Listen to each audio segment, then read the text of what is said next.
洗干净的鲳鱼在身上给它划2刀，这样比较好入味。淋上少许料酒，腌一会儿。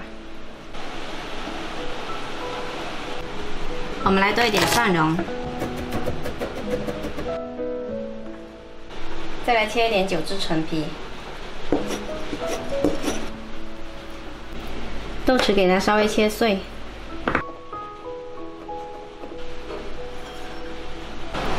锅里加一点点油，把豆豉放进来炒香，炒香了就加入蒜蓉，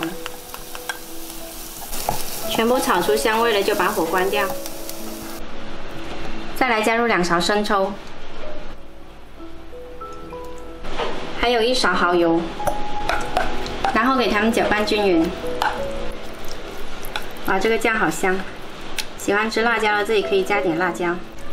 调好了豆豉酱，均匀的铺在鱼身上。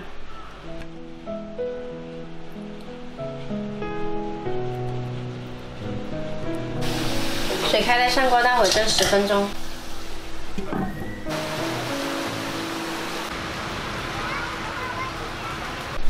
好了，时间到，我们的鱼蒸好了。在鱼身上再撒上一把葱花，最后再来淋上热油。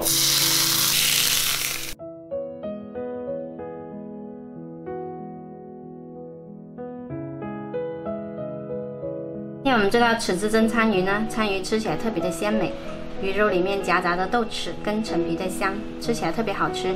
喜欢的话可以试一下。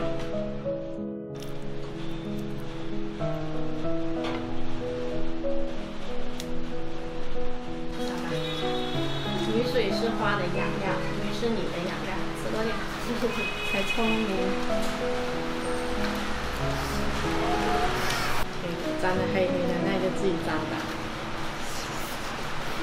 啊，超好吃。